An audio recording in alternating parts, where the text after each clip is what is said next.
From the studios of Ave Maria Radio in Ann Arbor, this is Veterans Radio. And now, here's your host, Dale Throneberry.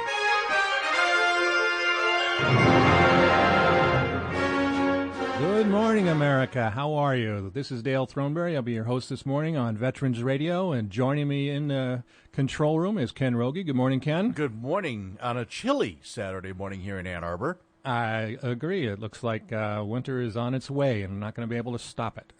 Don't say that. Don't say that. We don't use those 6-letter words in this show.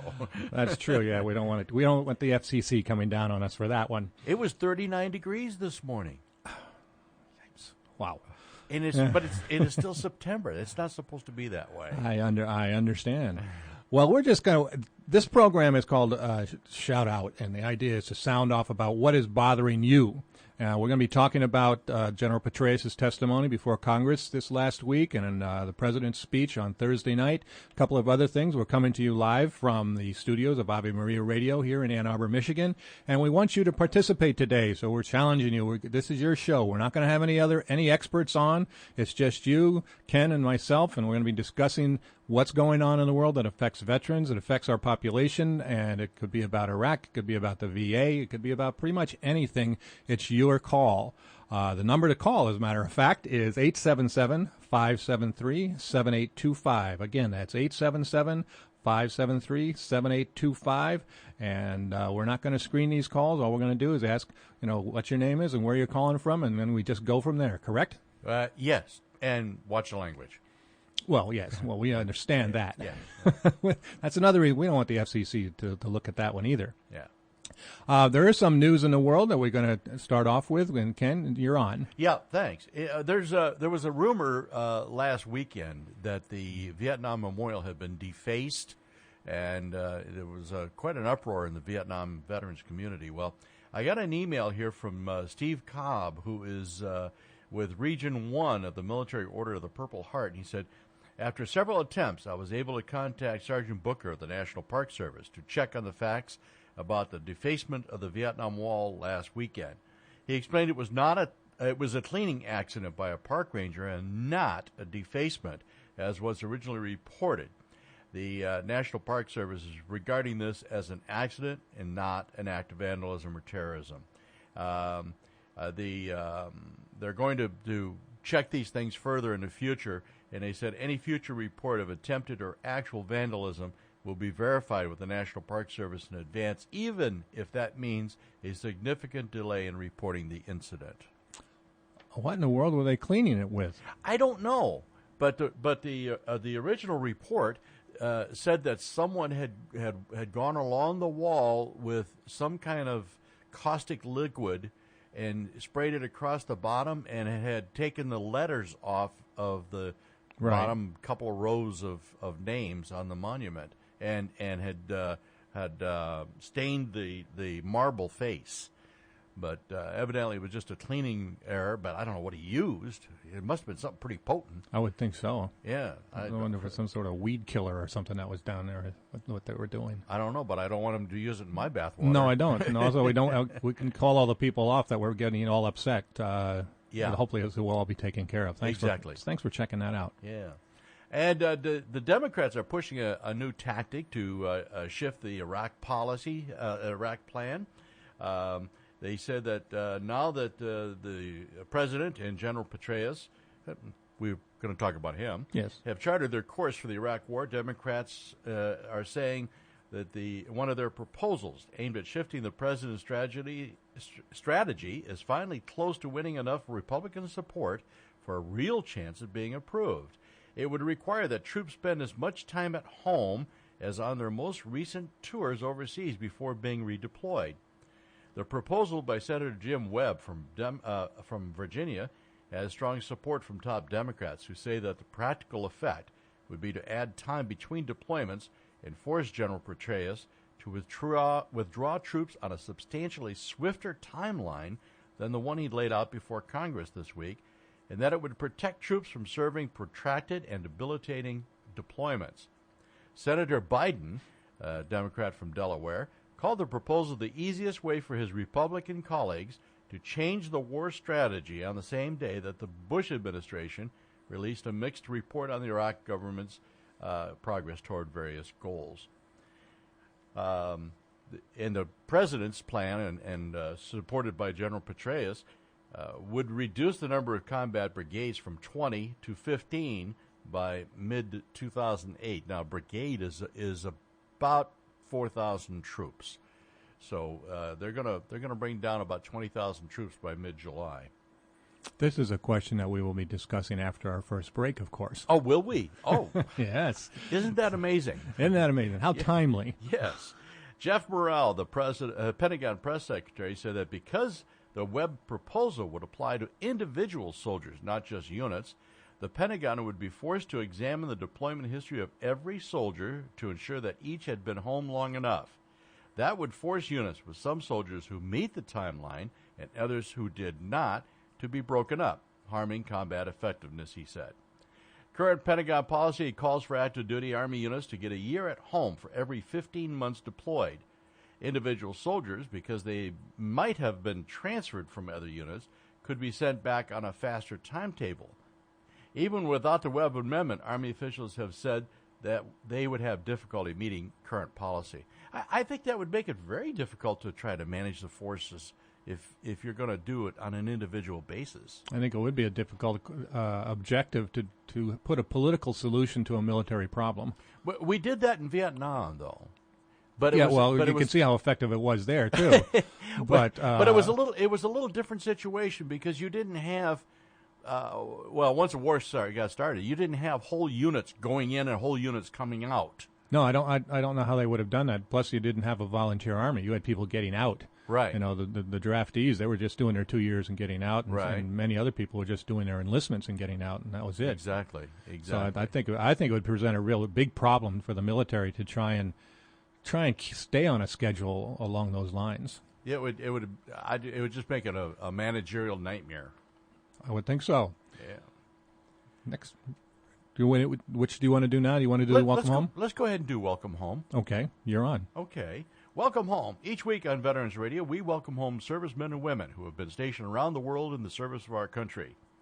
On the 7th of September, soldiers from Sea Battery, 213th Air Defense Artillery returned home to family and friends in Spring City Armory in Spring City, Pennsylvania.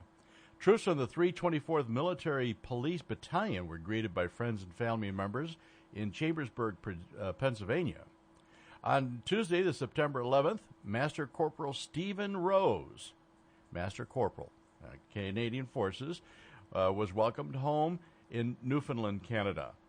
Hundreds of family members and friends welcomed home soldiers from the 105th Engineer Group of the North Carolina Army National Guard on September 8th in Winston-Salem, North Carolina. 260 soldiers of Hawaii's 25th Combat Aviation Brigade returned home to a welcome home celebration at Wheeler Army Airfield in Hawaii on September 2007. And the Patriot Guard welcomed home U.S. Marine Corporal Taylor Sneed on Saturday, September 8th at the Kansas City International Airport. A welcome home celebration was held at Vail Vista Community Center in California for their military personnel coming home, and soldiers from the 863rd Battalion returned home to Chicago, Illinois on Monday, September 10th. Troops from the 370th Transportation Detachment were greeted by friends and family at the Corpus Christi International Airport on September 8th. And Army Specialist Matt DeHaan from the 45th Quartermaster Company was welcomed home on Saturday, September 8th in Quinton Township, New Jersey. A welcome home was held for injured soldiers on Friday, September 7th. A train carrying the injured soldiers from Irwin Army Community Hospital arrived in Whitewater, Kansas. Vietnam and Iraq War veteran Rod Krebs was honored in a welcome home celebration on Saturday, September 8th in Minnesota. And on Saturday, September 8th, Senior Master Sergeant John Wilson from the California Air National Guard 129th Rescue Wing was welcomed home in Sirius, California. 140 Army reservists from the 85th Division were honored in a Welcome Home Warrior Citizens Awards recognition program on Saturday, September 8th. The unit is based in Arlington Heights, Illinois. 17 soldiers from the Pennsylvania Army National Guard's 213th Air Defense Artillery Battalion returned home to the Layton Armory in Pennsylvania on September 7th. And in other news, this is not a welcome home, but I think it's very interesting. Eagle Summit Ranch in Colorado is a place of recuperation for wounded soldiers. The opening ceremony was held by Dr. Dave Rover, a Vietnam veteran who was horrifically burned and disfigured during the war. We're back on Veterans Radio, coming to you from the studios of Ave Maria Radio in Ann Arbor, Michigan. And this is a sound-off program. We're talking about the war in Iraq, and we'd like to have your opinion and your questions and your concerns. Give us a call at 877-573-7825, 877-573-7825. And the lines are open. The lines are open, yes. We don't. Yes, they are. We've been doing our Welcome Home segment for almost the 4 years that we've been on the radio, and the Welcome Home segment has been put together by Ingrid Weber, and I just wanted to thank Ingrid for all the things that she has done for us over the last 4 years, and because I got an email from Ingrid stating that she probably wouldn't be able to help us out much longer. So we're looking for a volunteer who would like to help with the Welcome Home segment. It takes a lot of work to go out and find all those people when they're coming home. It doesn't seem like the press likes to cover them as much as we would like them to do so. So if you'd like to help us out, contact us at Veterans Radio, and we'll be more than happy to tell you how the process that we go through to find all these Welcome Home people. We think it's a good segment. Amen. Amen. And, that's right. And Ingrid has been with us for about 3 years, I believe. Right. And we miss her. She used to be our technical director, keeping us on track and making sure we had all the elements we needed, and we miss her. We do. And she was not a veteran. She was just a volunteer, which is even better. But very dedicated. She got a job where she works now on Saturday mornings, and it's just becoming more difficult for her to do this segment of the program. All right. Monday, General David Petraeus sat down before the House of Representatives and told them what he thought the progress was on the war in Iraq. And I just want to read a little bit from his statement here. It says, at the outset, I would like to note that this is my testimony, meaning General Petraeus's. Although I have briefed my assessment and recommendations to my chain of command, I wrote this testimony myself. It has not been cleared by nor shared with anyone in the Pentagon, the White House, or the Congress until it was just handed out. As a bottom line up front, the military objectives of the surge are, in large measure, being met. In recent months, in the face of tough enemies in the brutal summer heat of Iraq, coalition and Iraqi security forces have achieved progress in the security arena. Though the improvements have been uneven across Iraq, the overall number of security incidents in Iraq has declined in 8 of the past 12 weeks, with the number of incidents in the last 2 weeks at the lowest level seen since June of 2006.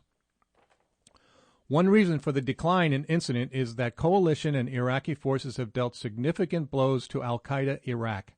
Though al-Qaeda and its affiliates remain dangerous, we have taken away a number of their sanctuaries and gained the initiative in many areas. We have also disrupted Shiite militia extremists, capturing the head and numerous other leaders of the Iranian-supported special groups, along with the senior Lebanese Hezbollah operatives supporting Iran's activities in Iraq. Coalition and Iraqi operations have helped reduce ethno-sectarian violence as well, bringing down the number of ethno-sectarian deaths substantially in Baghdad and across Iraq since the height of the sectarian violence last December. The number of overall civilian deaths has also declined during this period, although the numbers in each area are still at troubling levels. Iraqi security forces have also continued to grow and to shoulder more of the load, albeit slowly and amid continuing concerns about the sectarian tendencies of some elements in their ranks. In general, however, Iraqi elements have been standing and fighting and sustaining tough losses, and they have taken the lead in operations in many areas. Additionally, in what may be the most significant development in the past 8 months, the tribal rejection of al-Qaeda that started in Anbar province and helped produce such significant change there has now spread to a number of other locations as well. Based on all this, and in the further progress we believe we can achieve over the next few months, I believe that we will be able to reduce our forces to the pre-surge level of brigade combat teams by next summer without jeopardizing the security gains that we have fought so hard to achieve. That's just kind of a brief overview of what the general had to say. I don't know. What do you think out there? Is it working? Is it not working? Is it time for a change? If you don't tell me, I'll tell you what I think. Give us a call at 877-573-7825. I thought it was interesting the way he held himself. At the very beginning, the members of Congress were attacking him, and he sat there very stoically and didn't show any emotion. I don't want to play poker with the man. No, I wouldn't either. It's also nice the way they have the whole thing set up and the microphones don't work, although we can relate to that one. No, we never have glitches. Never had a problem along those lines. I do think it's rather interesting, though, and this is one way we can get it started, is that some people on the left of the political aisle started by questioning the accuracy and the trustworthiness of his testimony even before he started. And I think that was really totally unnecessary. The idea of attacking this man who not only has been in the military for 30 years, is probably one of the most intelligent leaders that have been involved in the Iraq conflict since the beginning. I mean, the man has a PhD from Princeton. He's had plenty of experience. He was fairly successful in his first tour in Iraq, and he somewhat spoke out against what the administration was doing and ended up training troops out in the middle of Kansas for a while. And, then we can look at the other political side where, his editorial to the New York Times just before the last election or before the presidential election. It's kind of interesting. Yeah, he's a very interesting man. He really is. And you're right. He's highly intelligent. And you could hear that in his presentation, how he formulated his thoughts when he was going through the testimony. Well, I think, again, it's interesting that he did not one comment that I read about was the introduction to his testimony was that I wrote this myself. It has not been cleared by nor shared by anyone in the Pentagon, White House, and Congress until it was just handed out. I kind of wonder about that one. Why? Why do you wonder about that? Because this administration has been known to micromanage everything. Oh, that's true. That's true. The idea that he could give this testimony without anybody in the White House or in the Pentagon seeing this is a little bit unusual. I think. I would guess that probably what happened was that he gave them an idea of what he was going to say. I'm sure he sent over. But he talked. They said. On the radio the other day, I heard that he talks to the president 3 to 5 times a week, and he talks to the Pentagon daily. So, I mean, I'm sure that somewhere along the line somebody said, well, so, David, what are you going to say? Mm-hmm. And he's going to tell him, well, here's what I'm going to say, but maybe not the specific words, Well, I don't know. It was very interesting to see some of the things that were being written in newspapers around the country as to in anticipation of what he was going to say. It's like everybody had already formed their own opinions, and some organizations started questioning his truthfulness before he even gave it. And that I don't agree with that at all. I don't either. What really upset me was the ad that was taken out in the paper that called him General Petraeus. Mm-hmm. Yeah, that was MoveOn.org. Yeah, and that to me is horrible. That is just absolutely horrible. Well. It's a free country. We can do and say whatever we want, and we know Absolutely. that we've had examples of that from the other side as well. And just kind of keep it clean, guys. I think the thing that many people don't understand, and it's so difficult. I think when you're in the military to also be political, and I understand that as a general, you probably have to be more political than somebody down in in the lower ranks. But it's still he looks at his job. I thought one of the interesting things was somebody asked him to. One of the congressmen, senators, said, well, are we safer now than we were? And he, here than we were there. And he goes, that's not my responsibility. And he said, I don't have the background on that. Right. His job is to take care of what's going on in Iraq. Not necessarily obviously he's going to be concerned about what happens here, but that's not his job. Mm-hmm. His job is to take care of the business in Iraq, to calm everything down. The whole purpose behind this surge was to give the Iraqi parliament and the Iraqi military the time to take over themselves. Now, whether they are doing that or not, there are a wide variety of opinions out there. No. Really? Well, yeah, I sure would like to hear one, too. Again, before we get into ours, because I'm going to start reading stuff that really irritates some people here. All right. But I've been following this thing. Being military background, I'm very interested in what's going on over there. But it appears to me that there have been some gains. But I'm curious now what's going to happen now that sheik was killed this past week in Anbar province. Right. Because he was the one that was bringing Anbar province together. And what's going to happen now? I've got a feeling. Everybody says, well, no, the insurgents are going to now take over that province. I don't think so. I think the people and his followers are going to be so incensed over his assassination that Anbar province is going to be the safest place in Iraq. Yeah, but it may only be Sunni. It's not. Nobody else will be allowed in there, which is one of the problems that seems to be going on. Is that the sectarian violence is dividing the country up into these little enclaves. There was an article, obviously, about the sheikh's killing the other day, and it says that Al Qaeda in Iraq is claiming responsibility for his killing. And I'm probably going to, unfortunately, mess up his name here. Abdul Sadar Abu Risha was the sheikh that had really started up the anti-insurgent movement in Anbar province. And I think it really just came to the idea is that they would much rather have the Americans there than the Shia militias coming through and setting up what's happening and imposing their own their own version of what they think that Iraq should be. Mm-hmm. But it did point out that his brother is going to take over, and has vowed. He said, "We will continue the march of Abu Risha.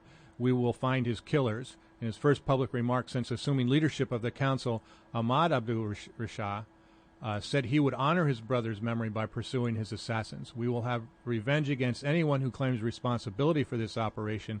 We will follow him wherever he goes." Oh, good. So, it's not going to go away. And I think, as you said, they found it to be more successful because of a lot of the mistrust between the various sections of Iraq, that if they don't take care of themselves, that they sometimes have the feeling that no one will. Joe Biden had an interesting proposal earlier this year. He suggested that we create 3 independent states under a federal government over there, and I think this got some reasonable. Yeah, well, what are you going to do? You're going to have Kurdistan. You're going to have a Shia part of the country, and you're going to have a Sunni part of the country, and it's still the one of the points that they're having such difficulty with now is sharing the oil revenue. Mm-hmm. And the Sunnis, because the Sunnis were in control for so long under Saddam, and nobody trusts them. Right. And the Sunnis, of course, don't trust anybody else because they know that there's probably a fairly good revenge factor going on there. Yes. And, you did it to us, and we're going to do it to you. I don't know. It sounds like the Kurds have got it pretty much figured out. They've already, right now, according to the news reports I've been reading, they've got a pretty good democracy going up there. And they're acting autonomously. Right. Because they don't necessarily want to trust anybody, out there. And they want to be an independent country.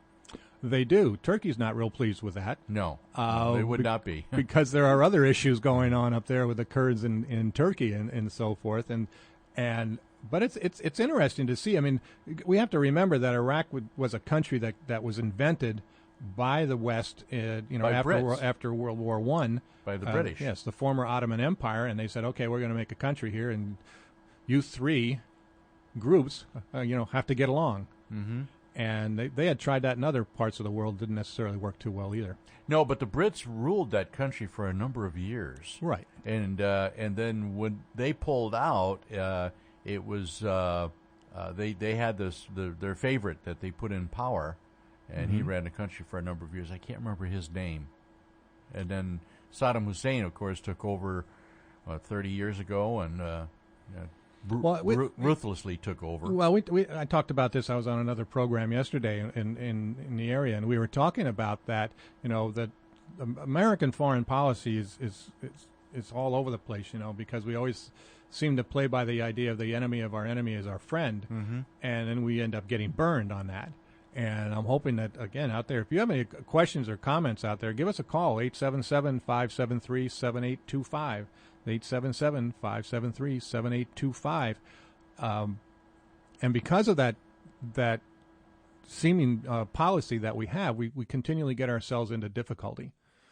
We keep moving along, saying that we support this person, and then we're supporting a dictator because it's convenient for our necessary or for our policy, and see how we can get that satisfied. Well, we've done that before. In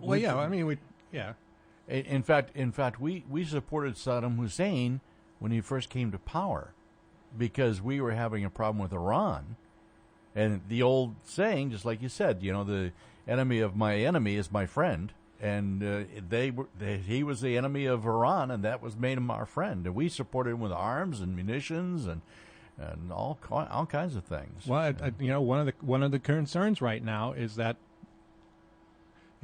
we are supplying arms to all of these various groups out there, and that might be coming back to haunt us, because the Sunnis obviously were not our friends when we first got started in Iraq, and now we're letting them basically take over and control their own areas, and it looks like we're starting to policy is going from the bottom up instead of from the top down as we go along, and I think it'd be very interesting to see how that plays out, because if we're arming these bad guys, or that we thought were bad guys, and then we see what happens. I don't know. Yes, sir.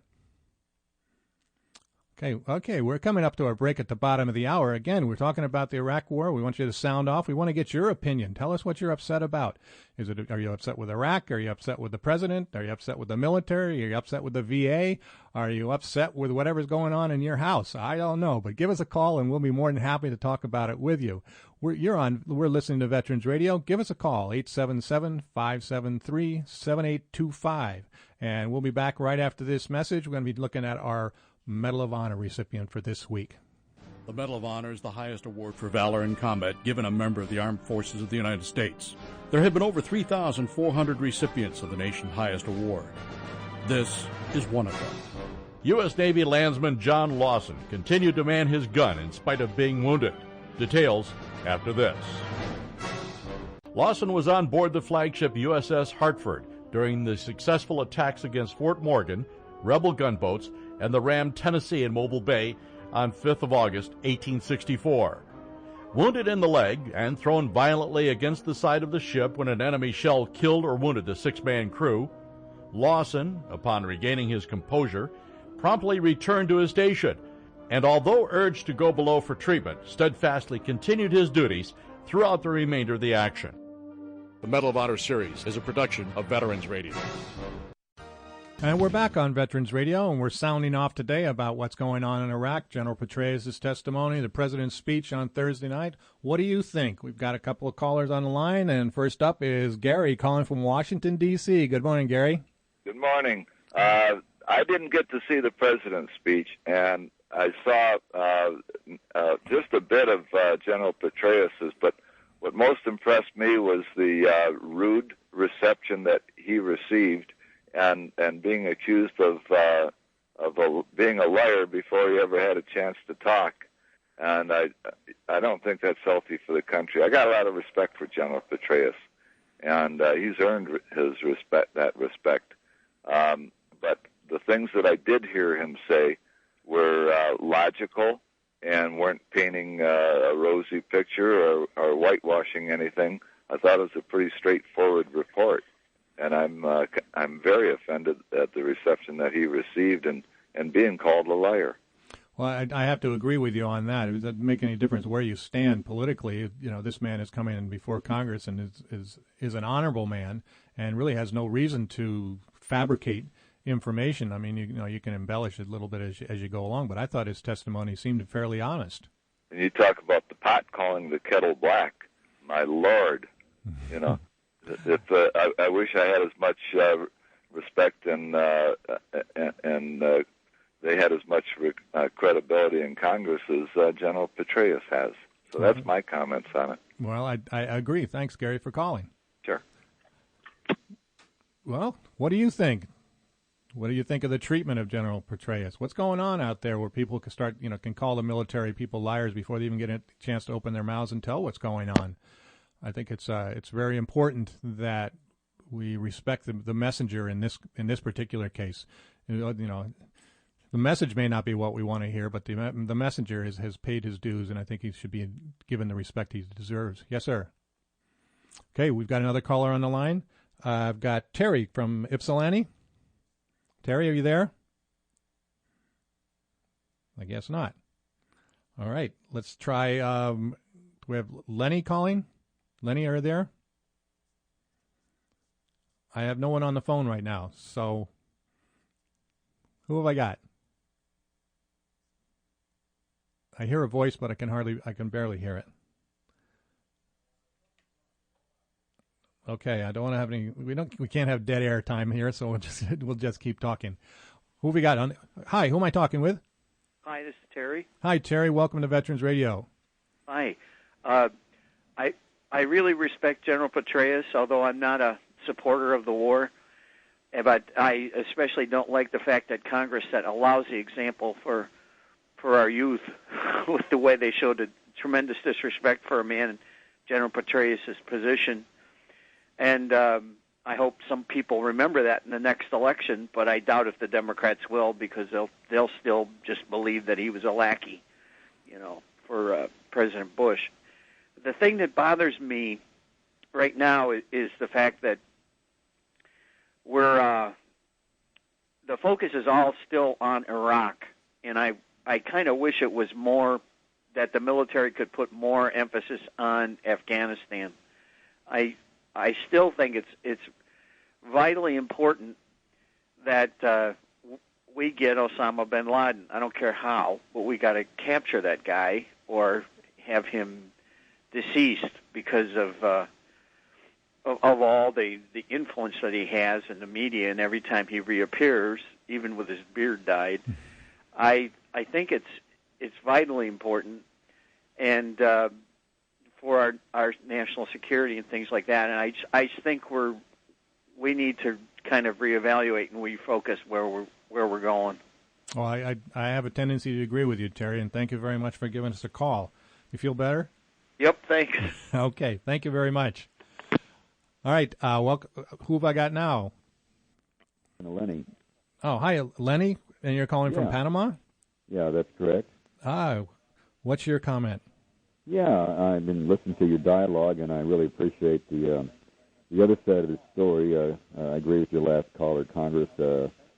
Our Congress seems to have abducted our liberties by taking liberties themselves. But my question is considering how this is really a war called jihad for both the terrorists and now for Iraqi's new forces that are fighting the terrorists, it's a jihad war for them also. But I was wondering if maybe you all might consider what isn't talked about is that as Christians, can we be correct to support this war because how it indirectly comes to aid to Israel's defense through our military intervention, which seems to be a sideline about this. And I think we're Israel's only friend over there, and I think Israel's future might be something pointed towards what the world might consider as safety for the world, too. That's sort of my common question. Well, it probably is a very important issue. I mean, we have defended Israel ever since, we felt that it had a right to exist. And, we've run into some difficulty along those lines. I appreciate you very much. Are you calling from Panama, or? Yeah, Panama, where the canal zone used to be, the Panama Canal. Oh, right. That's great. Are you listening on the Internet? Yeah, I'm on Internet radio with a voice over Internet telephone. Oh, that's terrific. We appreciate your call. Thank you very much, Lenny. Thank you for your show. Bye now. Thank you. Hi, Tom from Detroit. Good morning. How are you? I'm having a good day. I'm glad you mentioned this topic because I'd like to discuss some of these issues with most of my friends. and being a Catholic, they think, well, you should be, a pacifist, and I don't really think they contradict, but I'm glad that this is a topic that we can discuss because it's important. I think it's not only important for our national defense, but I think there's a lot of faith issues involved too. But I mean, the first question I got is the extent of our military involvement there. These conflicting figures really got me confused. I mean, I know we got quite a few fellas there, and I wonder really how many troops we got there now, and who are they fighting? I mean, are they fighting a standing army? Is it all guerrilla warfare? I mean, how many of our guys are really engaged in fighting? I mean, that's the first thing I'd like to have you answer. Then I'd like to say something after if you can answer that for me first.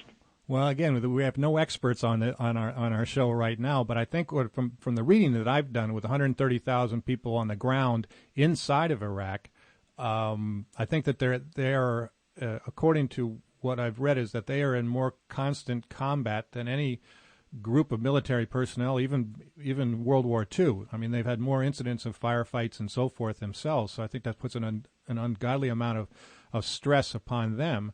One of the other things, of course, is that you don't know who the bad guys are because everyone, this sounds not very good, but they all look alike in this particular case, and you can't tell the good guys from the bad guys. Well, they also dress the same. Right. I mean, it's a similar. Past wars, you experience. had uniforms that the guys would wear. Yeah, I don't think that there's any real standing army over there. I mean, although sometimes we are led to believe that there are many, troops coming in from outside of Iraq, but again, they don't wear red and we wear blue type of thing. So I mean, that's almost impossible. It's a total insurgent guerrilla type warfare. Well, that leads to my comment. I've done quite a bit of reading, and The Economist magazine from London's got some good facts, and one of them was that it takes either, I think it's about $1 million or is it $200,000 or $2 million per day to fund Al Qaeda, which is a considerable sum. And they also showed bank records through Al Qaeda is that every Middle Eastern country is contributing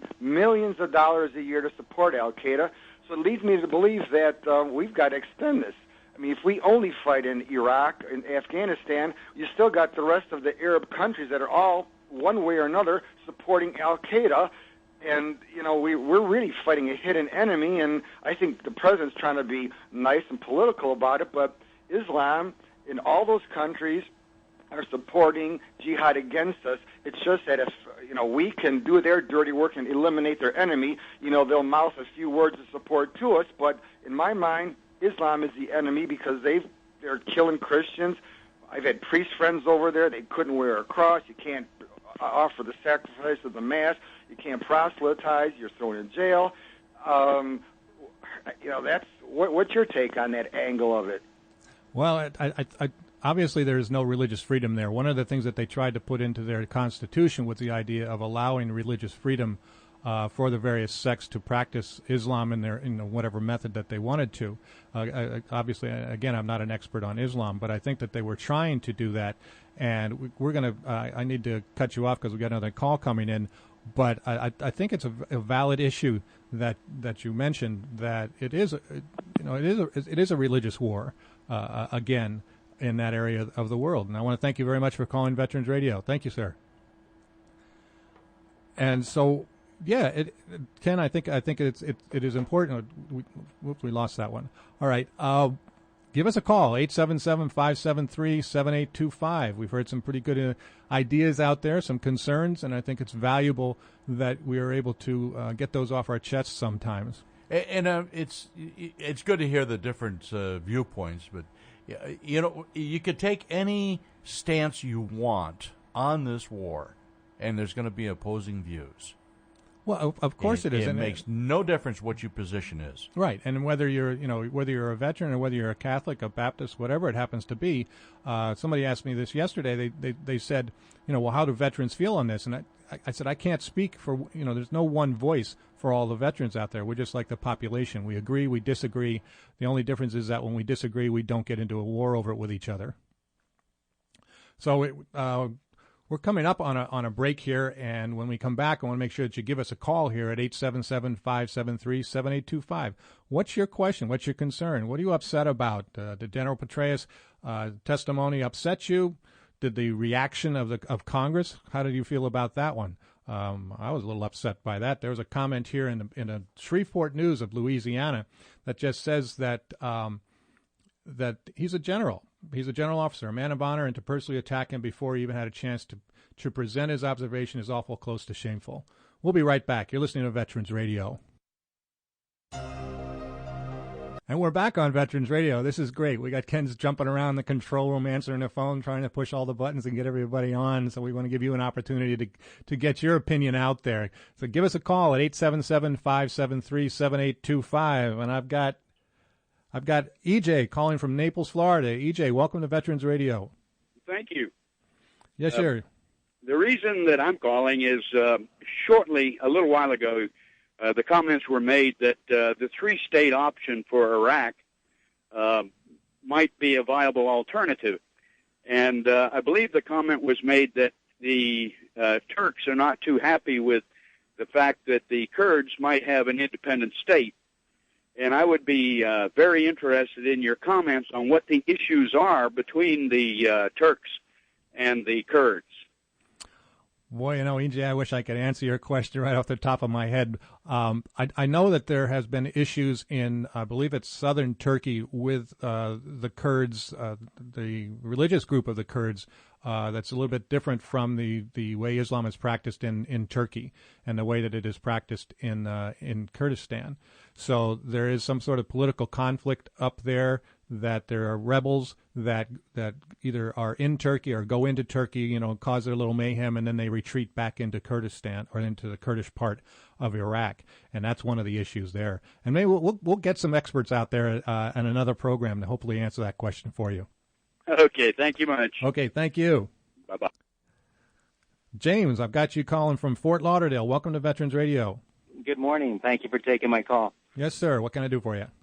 I listened to General Petraeus' report over the radio, and I didn't hear the part where he was insulted in the beginning, but I got a good taste of how he acted in the board, and I thought he acted very honorably.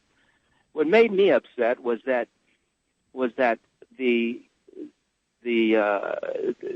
people who sat there at the board, they can get upset and they can act badly, which they do most of the time. And General Petraeus sits there, and he answers responsibly. He doesn't act badly. He can't act badly. He's the one in the hot seat. And at the same time, he has to do the nearly impossible, which is defend the country, defend people in Iraq, defend people in different states in the area. And he can't act badly. And so he has to maintain his cool, his calmness, despite anything that he receives. And that makes me upset because of the sacrifice that he has to do in order to complete his job. And I don't know very many generals who don't act well. No, and I agree. I'm a Marine veteran, so I think that I think he acted very well. That's one point. Can I talk about another point? Real quickly. Okay. The other point is that it's usually not discussed. Some of the more important issues, which is oil in the area, and being in Saudi Arabia and trying to defend that country and trying to use oil at the same time is a very touchy subject. I don't know why we don't talk about that more during these conversations that we're having, and until that happens, I don't think we'll ever resolve it because we do need to get off of oil. We do need to stop dependent upon it, and we do need to help those people in that area. I totally agree, James. I want to thank you for your comments. It's another issue that we will bring up on another program. Thanks for calling Veterans Radio. Hello? Hi, Dwayne, calling from Indio, California. Yes. Yes, sir. I have a couple comments. One regarding the many of the Arab countries supporting Al-Qaeda. I think the reason they do that is because, not necessarily because they agree with Al-Qaeda's, but rather because they're paying protection money. In other words, we'll give you millions of dollars a year if you keep the war off our soil and let us go about our business and not mind what we're doing.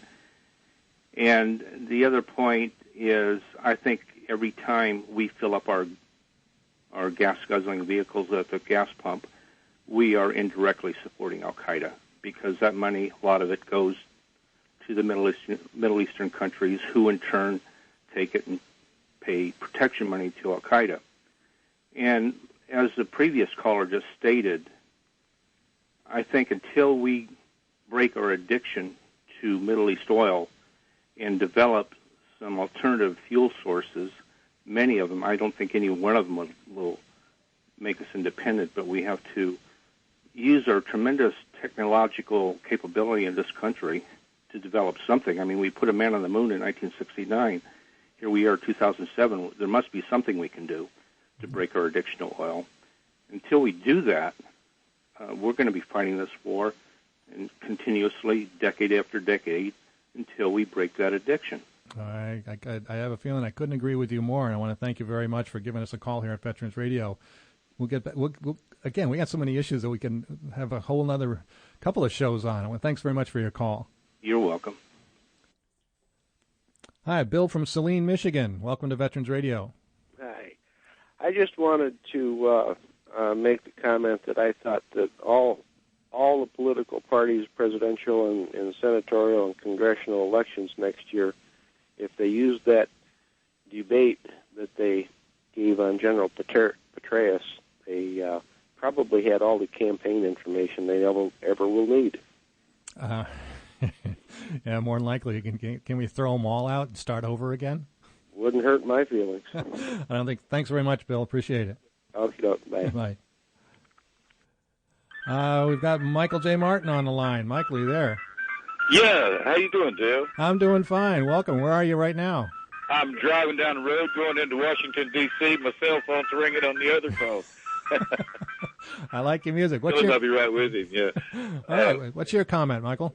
Well, I just wanted to agree along with what Gary was saying, that I thought it was just deplorable that General Petraeus was called a liar before people even heard what he said, and then it was really difficult to get that because as soon as O.J. went on a rampage, that was the 24/7 news story. That's right, it's so frustrating. The news of the day. What's really important. I try to be an astute follower of what's going on. So that I can have an informed opinion. Everybody's got an opinion, but I think that a person ought to at least take the responsibility of having an informed opinion. And it's very difficult the way the media treats these stories to be informed. But for people to just outright call him a liar and not even listen to what he had to say, I think that's just an outrage. I think it was a big sign of disrespect, which is unfortunate. And we continually trying to teach our children respect for your elders, respect for authority, and so forth. And then you have all of these quote senators and congressmen, just taking off after a man who is doing his job. I mean, that's what he's doing. His job is to run a war. And basic decorum would go a long way, and basic respect. And they used to at least make the appearance of that in the Senate, but it's like the Jerry Springer show these days. It does seem that way. Although I think when I was reading some information about our founding fathers, they weren't very nice to each other, but that wasn't done in public. No, but they said "sir" to each other on the Senate floor. Yes, it's sort of like as an enlisted personnel talking to an officer, "Sir, in my opinion, you are." Right. Yeah, and that basic decorum. It makes communication a little easier. It expedites things like that when you're not insulting people while they're trying to testify. There was a move a couple of years ago, Michael J. I don't know if you remember it. That one of the senators was pushing for a Senate resolution to be more civil on the floor of the Congress. Obviously didn't pass. It obviously didn't, or didn't take effect. One of the two. Well, it's whatever you think about George Bush, the man does not conduct the office of the presidency in such a way that he's going around insulting people all the time. He's pretty gracious. He was gracious toward the Clintons when they would come by for a portrait unveiling or something like that. He's always done that, and I've always appreciated that about him. And I wish that the people that are running for president right now would take that into concern. I'm talking about people from both parties. could use a lesson in that basic decorum. But if you think back, though, all of the primaries have been mud throwing throughout the years. But once they get into the presidency and they're elected, then everybody is very nice to them.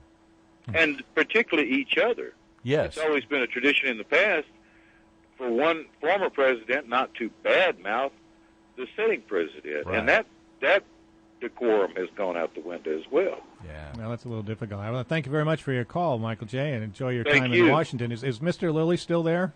Yeah, you want to talk to him? I would like to talk to him just Hey, briefly. All right. When you coming back up here? Oh, soon, I hope. I miss you guys. Well, we miss you too. Here's Gary. All right. Gary. All right. Good morning. Good morning. All right. Listen, we're coming up to the end of today's program, and I wanted you to kind of give us a synopsis of what's coming up next week. Can you do that for us? Is it the helicopter show, or is it? No, it's your return. It's your return. Return to now. Would you please take your medication? Right, there you go. Give me my meds. Right now, there are 3 guys in Vietnam. 2 of them going back for the first time, and they're going back with another grunt who was there 16 times. Jim Doyle. Jim said that going back was, when he stepped off the plane, it was like the weight of 25 years had been lifted off his shoulders. So we're going to be interviewing those 3 guys, the one who's been back 16 times and the 2 that were going back to the old battlefields for the first time. And they'll be fresh back into the States by about 48 hours, and we're going to find out what their reactions were. Okay, great. I think it's going to be a great program, and I appreciate that. Enjoy your reunion down there, buddy. Thanks a lot. I am right now. I am so far. That's wonderful. Drive home safe. We'll do. I'm flying, actually. I decided to fly at the last minute. Well, we'll see you Tuesday. Okay, and talk about the Battlefield Promises show. That's in the future. That's yeah, we that's got, good. Yeah. Go. Okay. Say goodbye now. Bye. Hey, we're running up against. There's one more thing I got to Yes. put in there real quick. The Battlefield Promise, or the helicopter show on the 13th of October, and the VVA is going to hold a pancake breakfast. It's going to be at the VFW on Wagner Road. That's true. In Ann Arbor, and we're going to be holding that program inside an old UH-1H Huey helicopter. I'm looking forward to that myself. I want to thank everybody for your calls today. I think it was great. We finally got everybody on the phone. It was really amazing that we did that. You've been listening to Veterans Radio. Until next week, you are dismissed.